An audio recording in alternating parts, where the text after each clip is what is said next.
something that you're like, huh. That was interesting for me with my partner, said that she would like to know if it's true that women together have more sex than heterosexual couples, which was interesting because I said I had heard the opposite. And all that stuff. Interesting. Okay. Good. Anything else? Surprising or interesting that you talked about with your partner? That's a very common. We have a human trafficking grant, and so we go through Backpage and Craigslist all the time. And we don't really normally focus on the women seeking women, but we decided to look just in case to see if there were women trafficking other women. And we did see a lot of the, looking for a friend to go shopping and, sex on the side kind of stuff going on. I thought that was interesting. And then one thing that I also noticed is that they don't post as many pictures of themselves as the men post penis pictures. You don't have like women posting a lot of naked pictures of themselves. It's more like, it's just send me a private picture. So women seem a little more responsible with their private parts. I was going to share this later, but I'm going to share it now. I was talking about my research when I was first starting doing this research, and I was in a conference room with other professional people who were talking about my research, and there was someone who was in charge of the laptop going through. We were looking at some documents, and I said, yeah, this is what I'm interested in talking about. Craigslist, just starting out, because this is just the beginning of this type of research, and looking at personals ads and health risk, etc. So the person who is a professional in this setting was like, okay, well, let me just see, go on Craigslist and look. And I was like, whatever you do, just don't click on an ad with pictures, because we're in a professional setting, and I would prefer that you not do that at this point.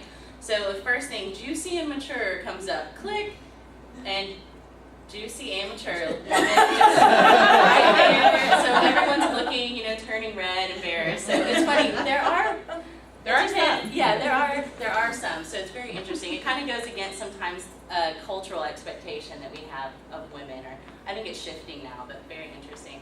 Yesterday I had a woman say that she'd been looking for a lesbian nude beach, and that there were all kinds of gay nude beaches, but no lesbian. Yeah. So that was Interesting. Yeah, any other comments before we move on? Being a lesbian, on the first thing I was list one thing you know. That was a hard thing. And She pulls out her. I mean, what I just said is just natural.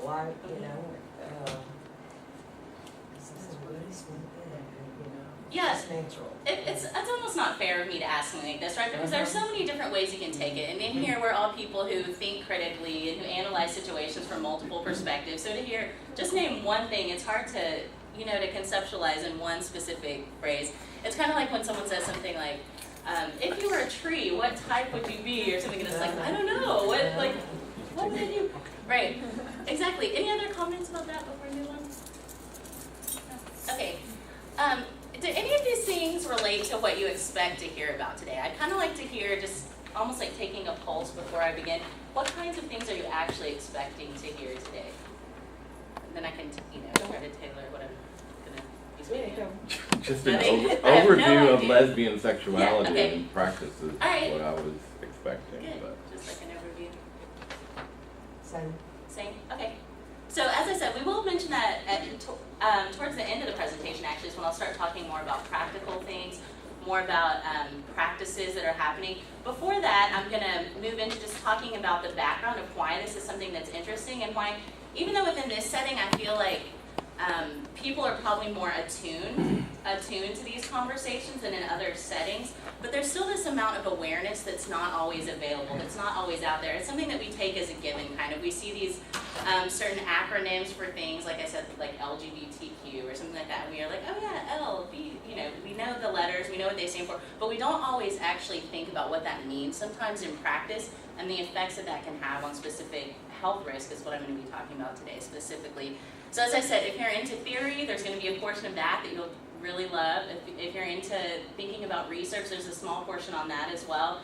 And then, of course, practical application, because here, a lot of clinicians that are interested in this, so I'll mention that. When you think about prevention literature, For example, if you're going to a clinic, a health clinic, and you're thinking about the types of literature that are available at a health clinic, how many times do you see something, a brochure, a pamphlet, anything that's actually specifically related to women having sex with women? Do you see that very frequently?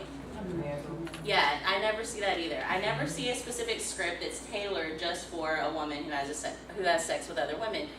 Think about as a teenager growing up. I mean, people's coming out experiences are very different. Some people come out earlier in life, some people wait till later in life. But think about as a teenager, if you're a heterosexual teenager and your parents find out that you're having sex with your boyfriend or girlfriend and you're a heterosexual teenager, what's the first thing that your parents are going to probably, I mean, depending on parents, but what are some of the first things? What are some of the first things that most parents might do? Were you safe? Yeah, were you safe?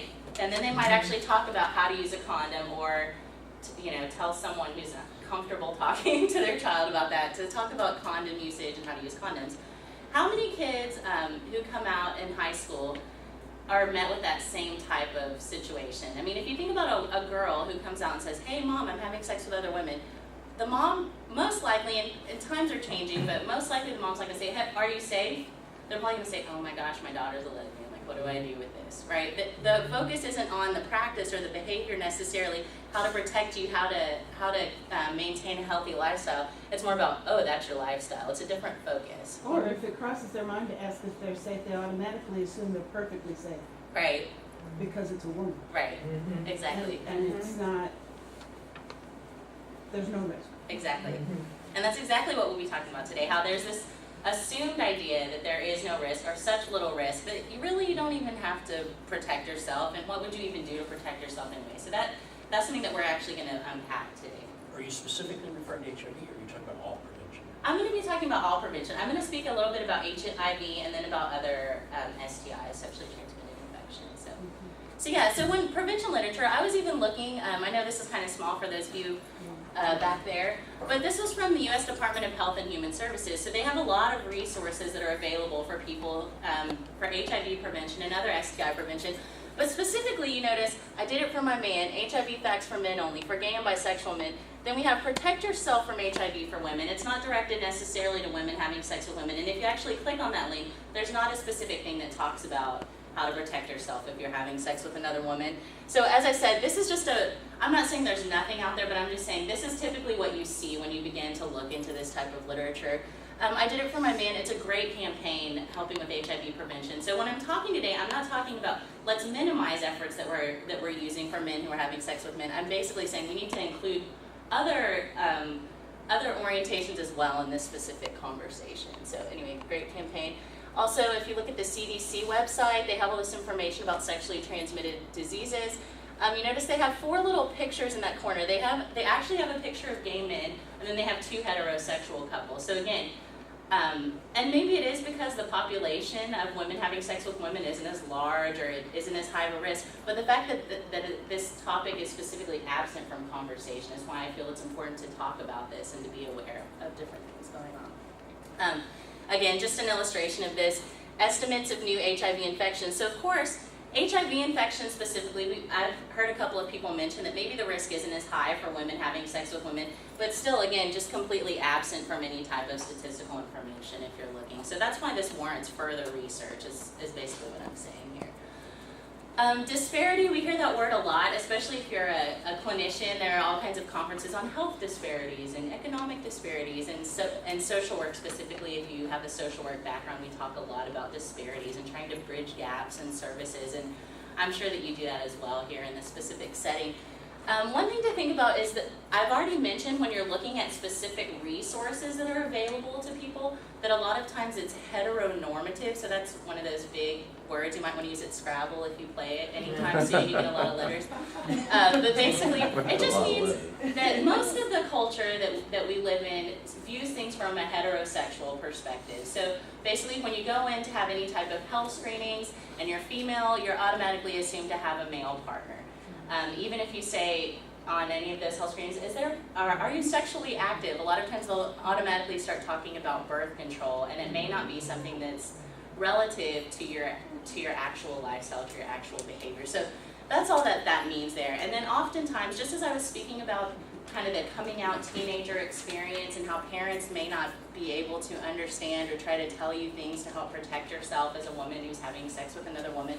Same thing, sometimes as you're talking to a doctor and they find out, whether you tell them overtly or they find out that your partner is actually another female, sometimes instead of actually focusing on your health needs, the focus then becomes more on, oh, you have sex with another, it's more of that. It's not that the doctor might necessarily say that overtly, but instead of it just being a natural thing, which the word natural you used earlier, instead of just being a natural thing, it becomes more an inquisitive curiosity sometimes about who you are, rather than helping with the immediate health need that's there that you came in to see in the first place. So that's what I mean there by heteronormative culture.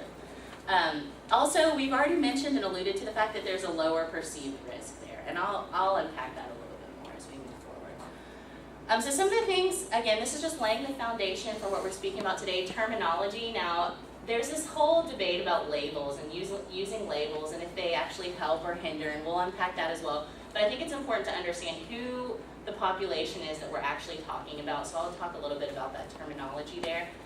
Sexual health, and then relational context. So obviously if we're talking about women having sex with other women, there has to be some type of relationship there, right? There has to be more than one person if we're talking about having sex with other women. So I'll talk about how relationships develop traditionally, and then since I'm interested in the social media aspect and kind of the double-edged sword that can be, I'll talk about that for a moment as well. So again, we have our acronyms that we use. In a lot of the literature, one of the phrases that's used for people who are not heterosexual is sexual minorities. How do we feel about that in this room? Is that something that sounds okay, or does it sound offensive? Doesn't really matter? Doesn't matter?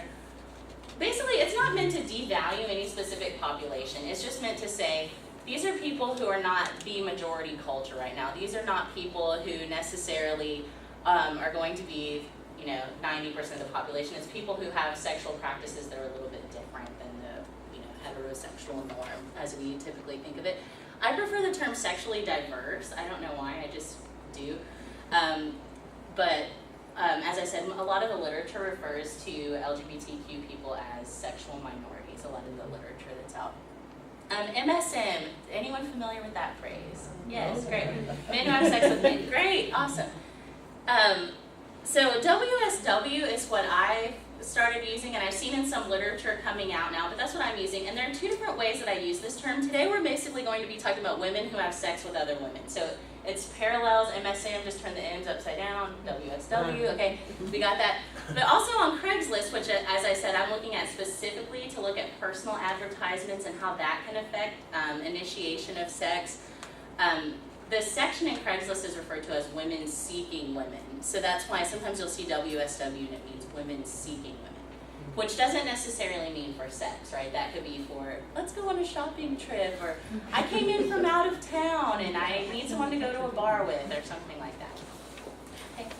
I'm not trying to make Craigslist sound like an enemy, it's just, there's some interesting things there. So this is how I like to think about it. I know this is kind of dark text here, but I like to think of women who have sex with women or women seeking women. Sometimes they're comprised of people who label themselves as many different things, okay? So sometimes it's a heterosexual woman who, she defines herself as a heterosexual woman. She may be married to a man, but she likes to have sex with other women at different points in time, okay? So that's one group that's comprising this women who have sex with other women. And then there are all these other sexual minorities, or the sexually diverse. So this could be people who define themselves as bisexual, lesbian, pansexual, all different types of labels, if you will, there. So when we're talking about women who have sex with women, I'm not trying to put one specific label on it. I just mean any woman who has sex with another woman at any point in time. Okay, so hopefully that makes sense. Heterosexual, I didn't define it specifically, but these are women who have sex exclusively with men, or how they define themselves as having sex exclusively with men. So you see over there on that red face, those that don't overlap with WSW, those would be people who women who have never had sex with another woman. Okay, work around that. Okay. Any questions about that? When I was talking with my dissertation committee and we were going over this, one of my committee members does not like this at all. She's like, she cannot wrap her head around the fact that there can be women who who define themselves as heterosexual but still have sex with women as well. And I'm like, well, that's their own identification if they identify themselves that way.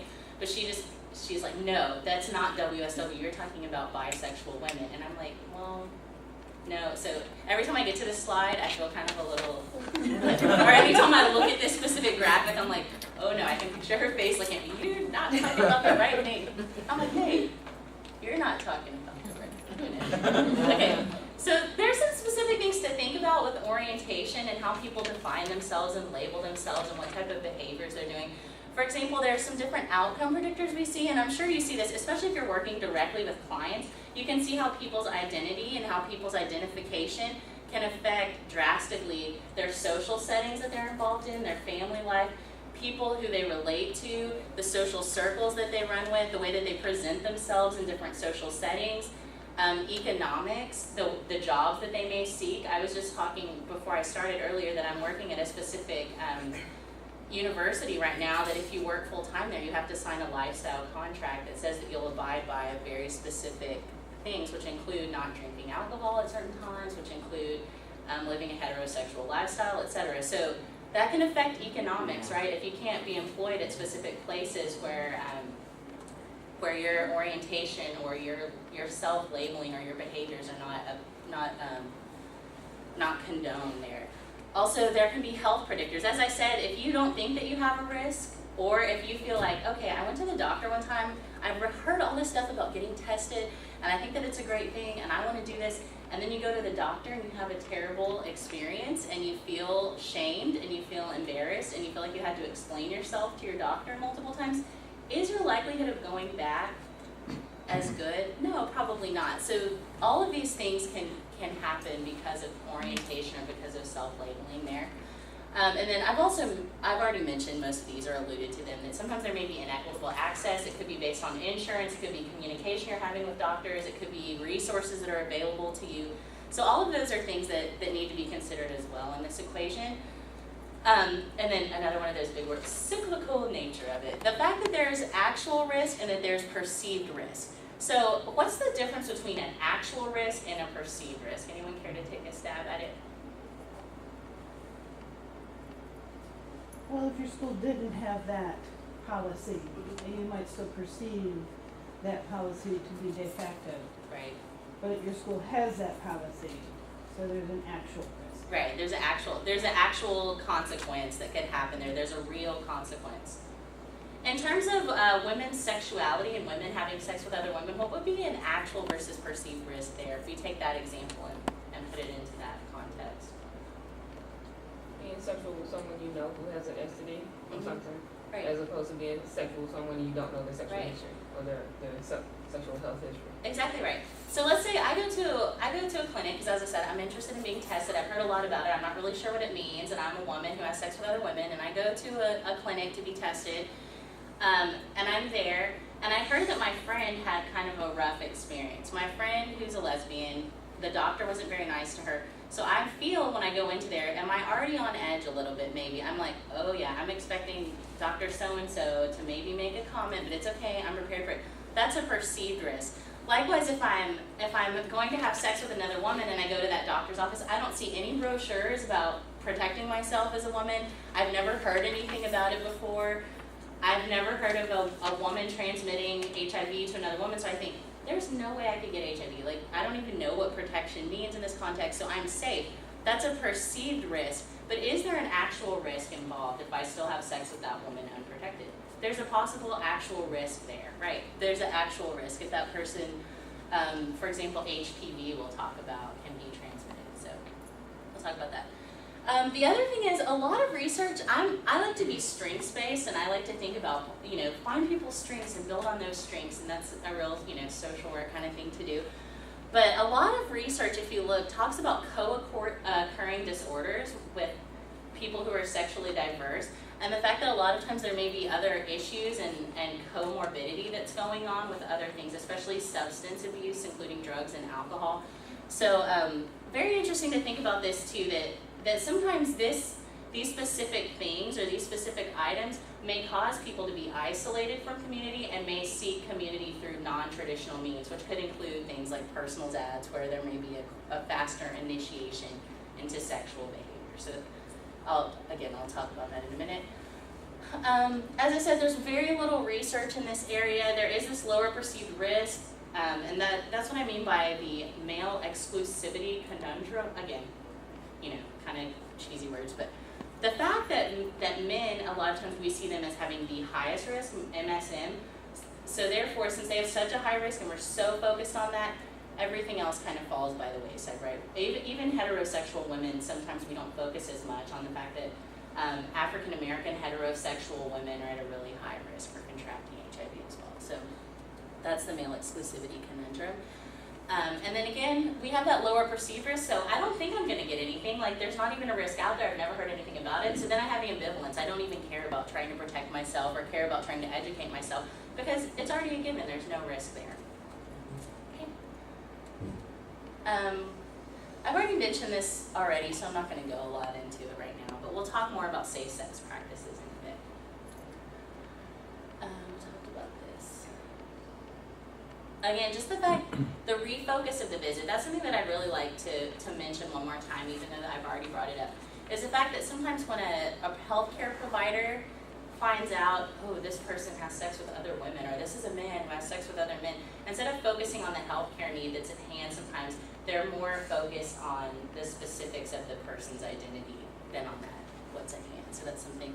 And then also narrow definitions of family. I'm sure that you've either encountered this yourself, spoken with clients, read a specific article online. I read an article just recently about a woman who's a lesbian, and when she went to get health care for one of her children, the issues that she had trying to get both moms able to spend time with the child, and they were only allowing one mom to come in at a time and switch off basically duties because they were saying one of you is not the biological parent here. So because of these narrow definitions of family sometimes, and as I said with the whole birth control issue and other things going on, sometimes people don't feel like they're getting the care that they need that's tailored to their specific family situation, their specific dynamics that are going on. This was interesting.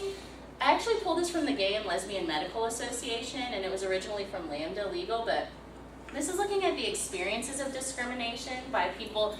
In the blue, this is talking about transgender or gender nonconforming, so those taller blue bars are from that, and the green are from the LGB, so lesbian, gay, bisexual individuals. You'll see people saying that their doctors or healthcare providers are unaware of health needs. That's that first column there. Close to 45% of people identified as LGBT, and then if you look at transgender or gender nonconforming, about 65% of people are saying that they feel healthcare professionals are not sensitive to their needs or not aware even of their needs. So kind of alarming in a way if you think close to half of people are not pleased with their healthcare provider or not thinking that their healthcare provider is able or competent to deal with their specific needs. I had a video here, but I didn't get the internet loaded, but basically it's a video of people talking about how my doctor needs to know me before they can provide for my needs, and that kind of how, again, that's that double-edged sword, how if they know me, there may be some specific discrimination there, I may feel uncomfortable, but at the same time, they can't offer me comprehensive care if they don't know the details of my life. So there's a child talking about that with her family, and then there's also some other adults talking about that specific experience. So one question I always like to ask, because sometimes we go to trainings and we go to different conferences and things, and sometimes hopefully you don't feel this way when you leave here today, but sometimes I'm kind of like, what was the point? Like, what did I get out of this? Why was this important? Like, okay, maybe I got some CEUs or something, but what was actually the point of knowing this information? I think there are a lot of good reasons for knowing this. Obviously, I'm personally invested in this information, so I'm interested in it. But also we have ethical obligations to be able to become aware of things. As I said, maybe you have thought about these topics before. Maybe it is something that has been on your mind before. Maybe you haven't. But we are ethically obligated to help our clients and to help provide services. And part of that is just becoming aware and having these kind of discussions and dialogues. Public health initiatives such as Healthy People 2020. Is anyone familiar with the Healthy People health initiatives? The U.S. Department of Health and Human Services, every decade they come out with, okay, over the next 10 years, these are the things that we want to improve on in our healthcare system. One of the initiatives for Healthy People 2020 is to actually focus on LGBT healthcare and to help begin expanding care and to provide training for healthcare providers that actually help them to become more competent in these services. So again, this is just a beginning step, But because our national initiative is actually addressing and saying, hey, more information needs to be here, more research needs to be done in this area, it's something that's important to us because it's a national initiative as well.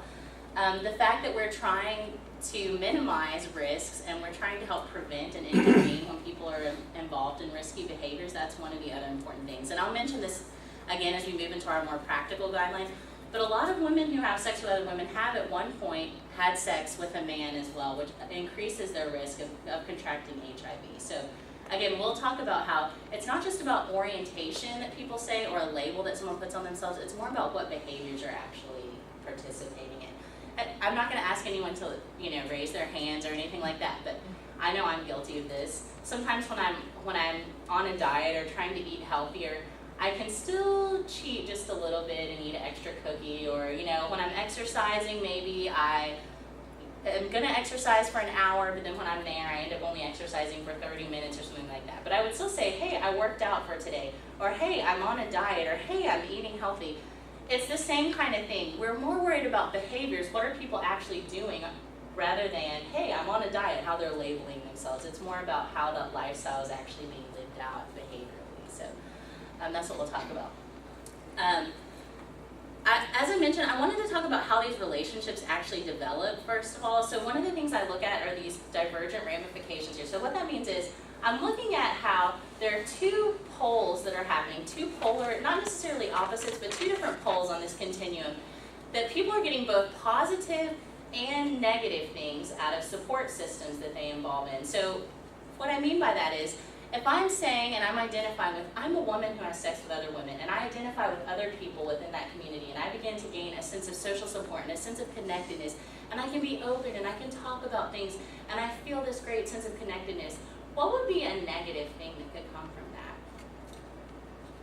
That community may define itself in a way that tries to box you in. Yeah, you could be boxed in because of the community itself and specific labels or restrictions they're putting on the community.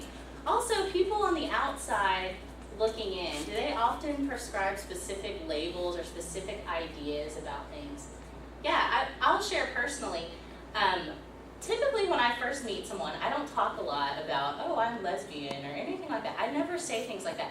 And it's pretty strategic on my part typically because, and I'll talk about this when I go into theory in a moment, but basically, people try to box you in regardless based on specific dynamics or specific ideas or ideologies they have. So for me, I prefer to be someone who is Amanda Ford than, oh, Amanda Ford the lesbian. Does that make sense?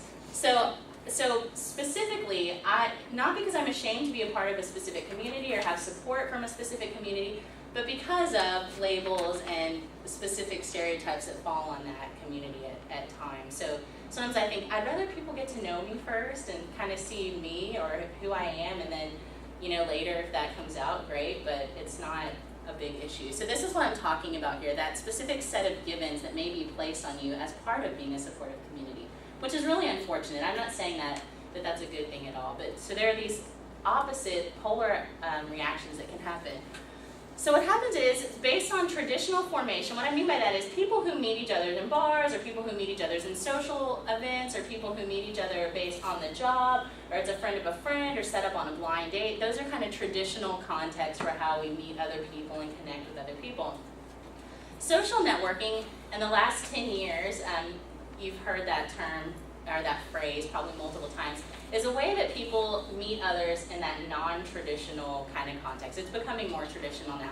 But basically meeting people online, becoming part of communities online, which again, great thing. You can get a lot of support from those specific contexts, but we'll talk about how social networking as well can create a lot of risk. So traditional formation, a lot of times, especially with women who have sex with other women, it starts off kind of like as a passionate friendship. A lot of time women have things in common, they have specific interests, there's a lot of emotional intensity, they meet each other through specific social contexts, and there's this passionate friendship that begins to develop.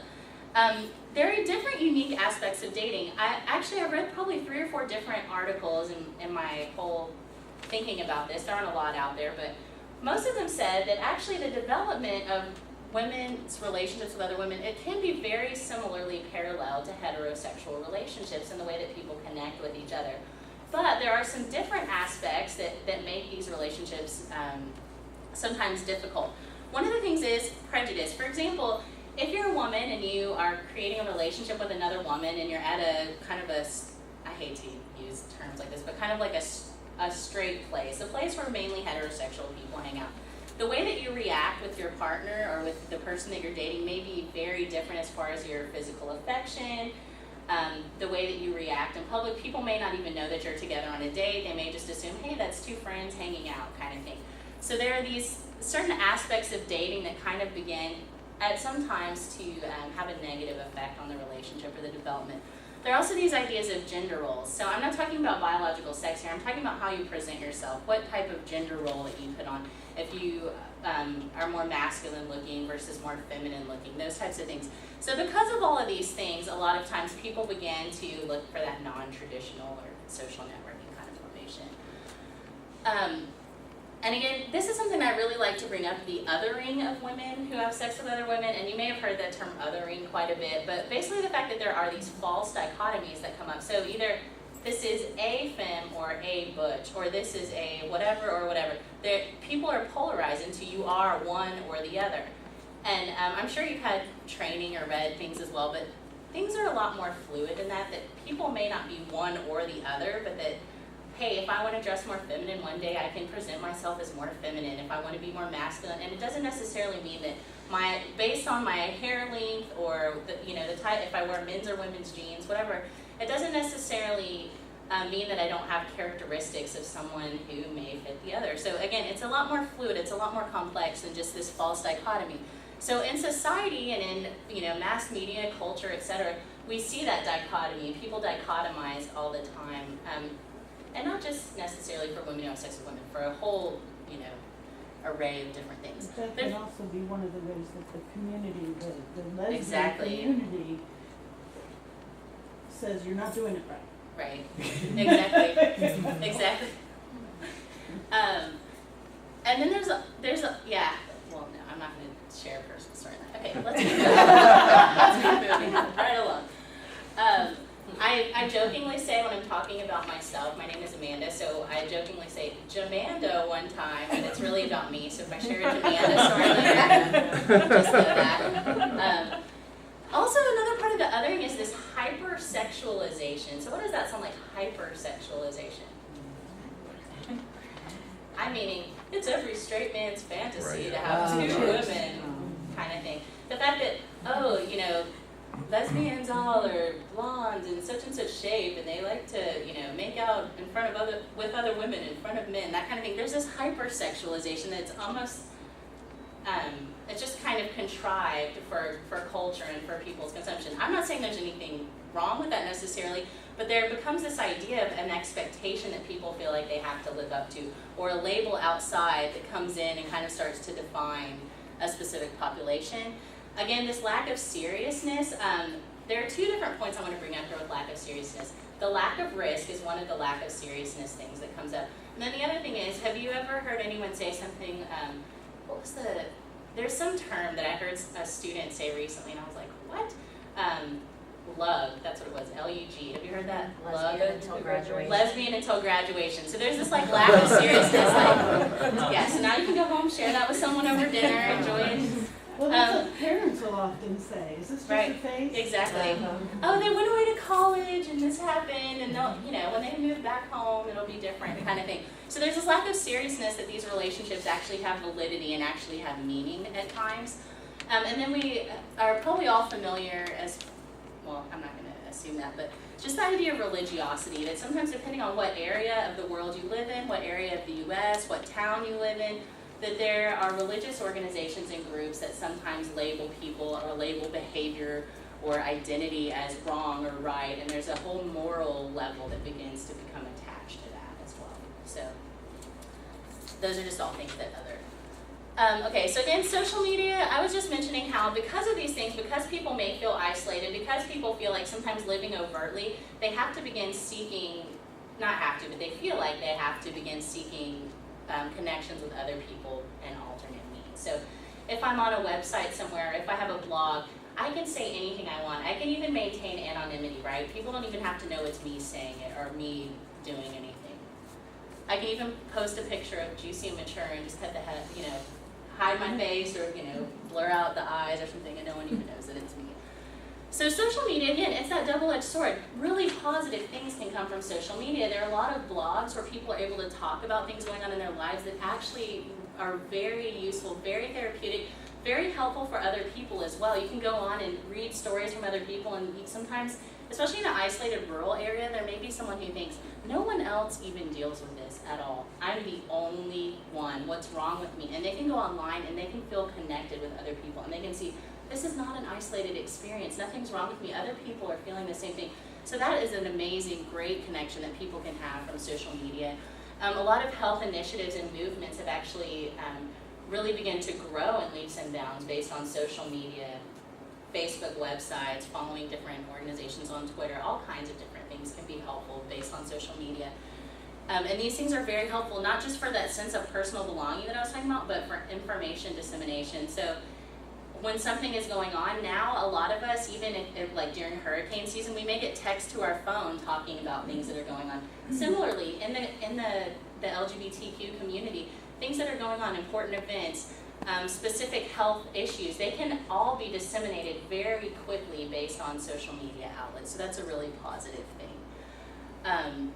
As I said though, there is this degree of anonymity. I can go online and I can be whoever I want to be. I can be, I'm close to 6 feet tall, so I can be online and I can be 5 feet tall, and I could have been a former cheerleader, whatever. I can change my whole persona into something else, into someone else.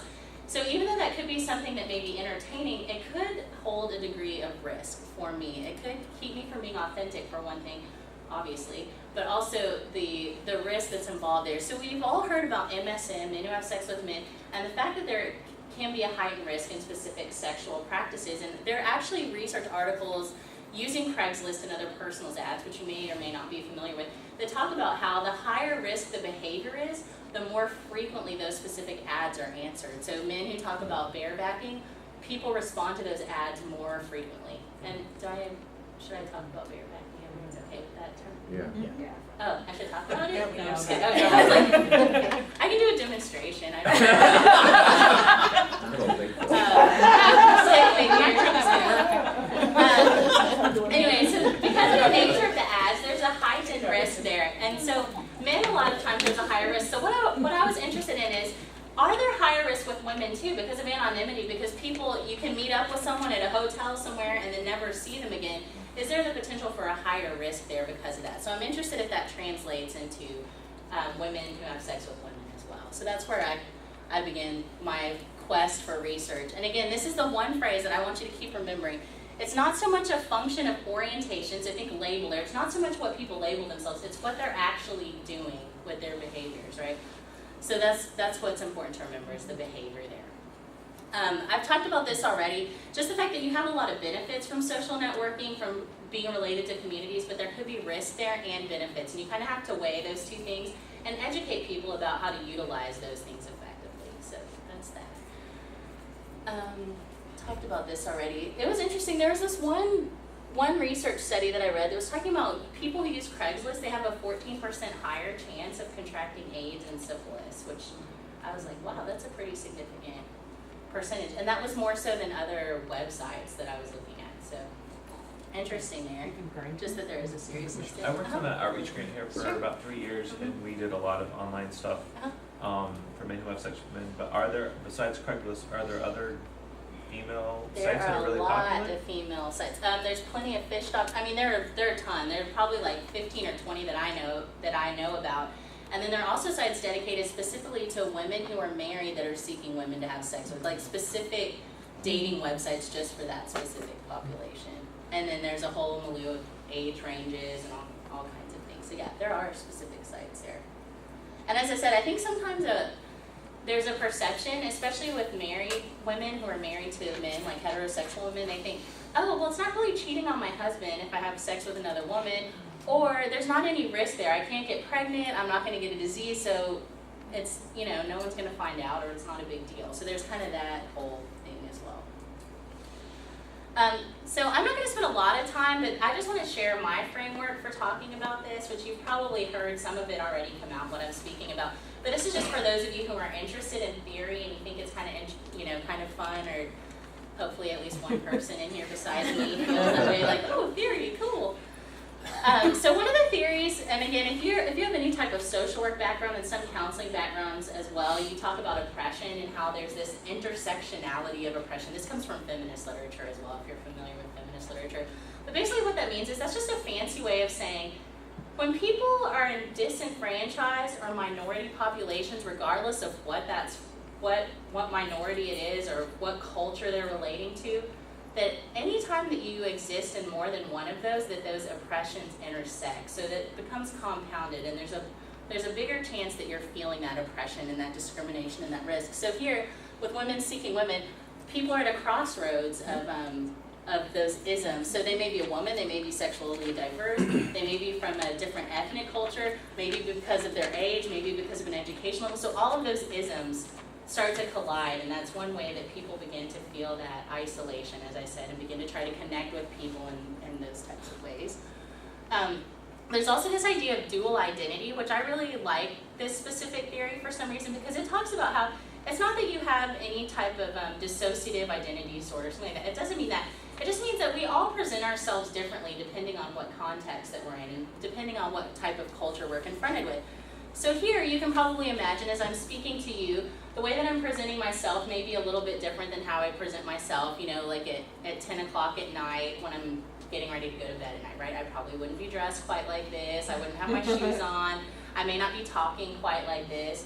Or if I'm speaking on the phone to my mom, I'm not talking to her, yes, mother, the intersectionality of oppression was really affecting my life today, right? I have a different way that I relate to her. So this is what this means, that we have not two separate identities, but sometimes the way that we present our identity or who we are is different based on our specific context that we're in. So this is what this means. It differs by individuals. So one person, I'll show you a picture. One person may have very different cultures. So here, this can relate to any culture you're a part of. It can be like, I'm from the South and I'm visiting someone in New England and we have different cultures, so I have to try not to say y'all as much or something like that. I mean, it can be any culture, but here specifically we're talking about women who are having sex with women. So there's this majority culture, this heterosexual culture, and then there's the minority culture. So for this individual, look, there's not a lot of overlap there. So when I'm in, gay mode, I'm more gay acting, whatever that means. And then when I'm in straight mode, I present myself differently, but they don't really overlap very much at all. You notice that.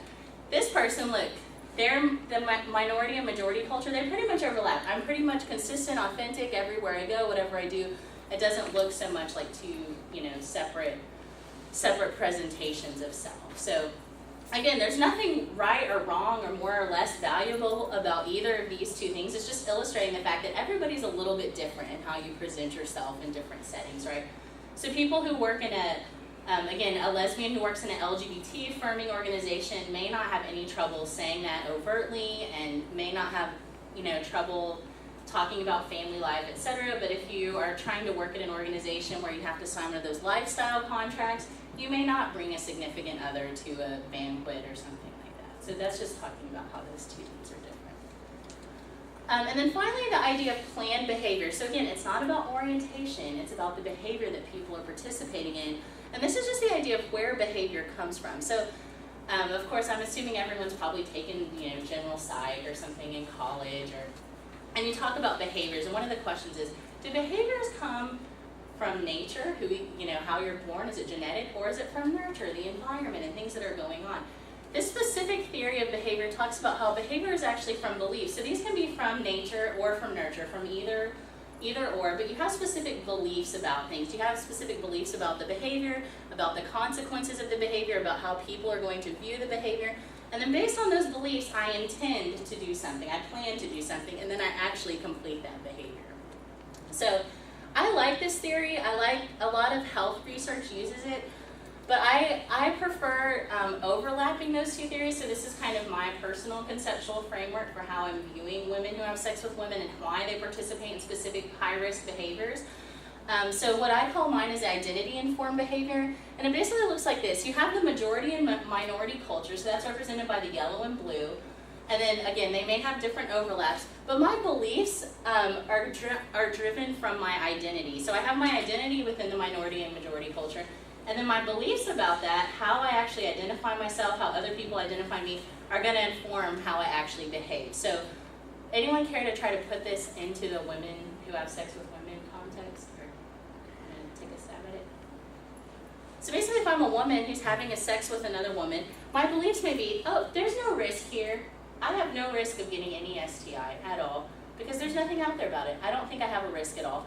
So because I don't have any risk, I intend to have unprotected sex and meet, could be meet someone online, could be meet someone in a traditional context, but that's where the behaviors come from both of those things. So anyway, yeah, you made it through the theory part. Take a deep breath. Yeah. You made it. So again, I asked myself, like, what's the point of this? Like, great theory, that's interesting. Some people, enjoy hearing it just because you like to learn. But it's like, what's the point? Like, what are we actually going to do with this?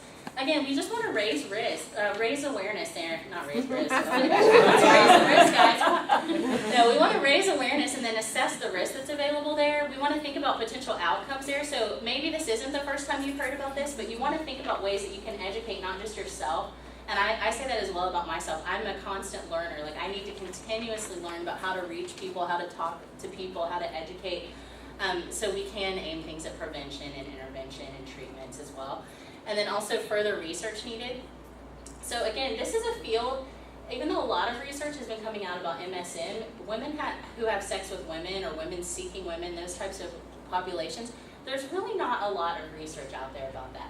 There are some research journals that focus on lesbian issues and lesbian health issues, but they don't necessarily focus on sexual health risk. A lot of it's more psychologically themed, philosophically themed, theoretically themed, talking about culture and support rather than the actual sexual health risk. So again, with my specific research, and again, this is just for those of you who enjoy the research piece, but I'm really planning on looking at the demographics of these women. I really don't know until I'm finished with my data collection, which I'm not finished yet, but I really don't know exactly who the people are that are utilizing these personal sites, what they're actually going to say. Are they going to identify as, I'm a heterosexual woman, or I'm a gay woman, or a straight woman, or a trans woman even. So it'll be interesting, and that's a whole nother topic that I'm not going to talk about today. But basically, I just want to look at who's actually using this. How are people forming these relationships here? Are they actually meeting each other online or in person? Because I'm looking at both, at social media using Craigslist and at a more traditional context as well. And then also, do people perceive that they actually have risk? So what I'm using is a national survey that looks at people's health risks and their sexual behaviors, and I'll figure out and after looking at the data, I'll analyze and see how much risk is actually there. So as I said, this is kind of innovative because a lot of people haven't done research in this specific area. It's still a topic we don't know a lot about. And then the fact that there's a lot of impact there, that if we can actually reduce risk, if we can actually begin to educate people, that it's a really positive thing there. And then finally, some limitations of this. As I said, people have anonymity online. People can answer surveys however they please that day. So there's a potential that maybe the population segment I'm trying to reach won't be reached, or the information given may not be 100% accurate. So that's just my own personal research I'm working on, and at some point